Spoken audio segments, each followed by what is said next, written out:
بسم الله الرحمن الرحيم قل هو الله أحد الله الصمد لم يلد ولم يولد ولم يكن له كفوا أحد. بسم الله والحمد لله والصلاة والسلام على من لا نبي بعد. Assalamu alaikum wa rahmatullahi wa barakatuhu. Chers frères et sœurs dans la foi authentique, aujourd'hui on va continuer avec l'histoire du prophète Muhammad sallallahu alayhi wa sallam. Et plus précisément, on va parler aujourd'hui de la période d'interruption de la révélation. Lorsqu'il a reçu Jibril alayhi salam pour la première fois, il a pris peur et son épouse Khadija radiallahu anha l'a amené chez Waraka qui lui a fait comprendre ce qu'il venait de recevoir. Alors, après cela, la révélation s'est interrompue. Et Ibn Sa'd rapporte d'Ibn Abbas que la durée de la période d'interruption de la révélation fut de quelques jours seulement, contrairement à ce que certains rapporteurs disent que ça a pris beaucoup de temps, mais c'était de quelques jours seulement. Et durant l'interruption, le prophète sallallahu alayhi wa sallam resta donc affligé et triste. Il ne comprenait plus rien. L'ange est venu lui rendre visite, c'est-à-dire l'ange est venu avec la prophétie, lui transmettre la mission de faire de lui un prophète, et après l'ange disparaît, il ne revient plus. Quelques jours passa, alors le prophète sallallahu alayhi wa sallam a commencé à s'interroger, à se poser des questions, parce qu'il se disait qu'il allait recevoir l'ange presque tous les jours.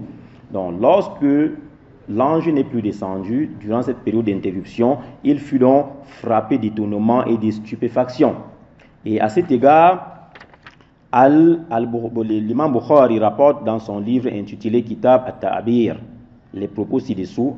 Il dit: la révélation s'est interrompue en un moment et le prophète sallallahu alayhi wa sallam, selon ce qu'on nous a raconté, éprouva alors une telle tristesse et une telle amertume qu'il songea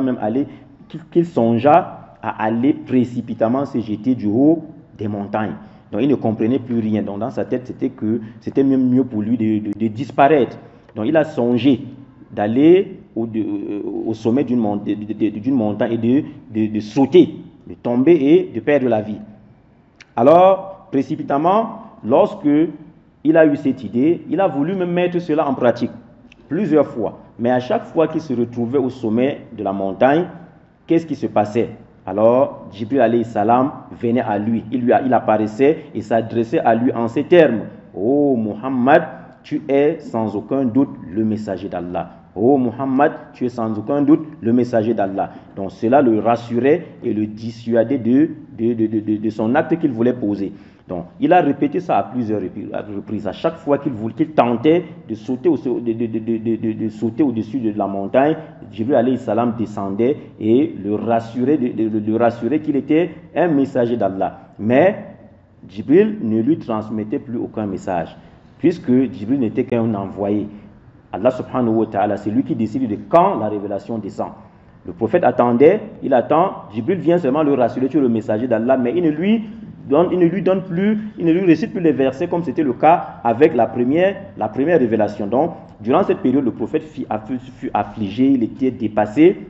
Et toutefois, dès qu'il était au sommet de la montagne, Jibril lui apparaissait toujours plusieurs fois, à plusieurs reprises, jusqu'au moment où Jibril est venu donc avec la deuxième prophétie. Et c'est en ce moment qu'il devint donc prophète messager. Parce que ce qu'il faut retenir, c'est qu'il y a une différence entre un prophète simple et un prophète messager. Donc il y a les prophètes qui sont des prophètes simples, il y a les prophètes messagers. Donc quand on lui a révélé les versets Iqra, il était prophète simple. Mais par la suite, il est devenu prophète messager après la révélation de ces versets où Allah subhanahu wa ta'ala lui demande de se lever pour avertir les gens. Allah subhanahu wa ta'ala, ya ayyuhal mudaththir, oh toi qui t'enveloppe, lève-toi et avertis les gens. Donc le simple fait de lui demander de se lever et d'avertir les gens, c'est en ce moment qu'il devint donc prophète messager. Donc Inch'Allah, on va dans nos prochaines éditions expliquer ce qui s'est passé lors de la deuxième révélation. La première révélation, c'était Iqra, lis la sourate Al-Alaq, quelques versets, il lui a révélé cela. Maintenant, quand il est descendu pour la deuxième fois, ya ayyuhal mudaththir, kum fa anzir, Allah dit: oh toi le revêtu d'un manteau, lève-toi et avertis les gens. Donc, Inch'Allah, dans nos prochaines éditions, on va expliquer, on va raconter ce qui s'est passé lors de la deuxième révélation et après cette deuxième révélation, qu'est-ce qui s'est passé par la suite. Ça, c'est la vie du prophète Muhammad sallallahu alayhi wa sallam. Nous devons tirer des leçons dedans pour mettre cela en pratique parce qu'il est notre modèle. Nous prions qu'Allah subhanahu wa ta'ala nous facilite sur la bonne compréhension et la mise en pratique. Wabillahi tawfiq. Wassalamu alaikum wa rahmatullahi wa barakatuhu.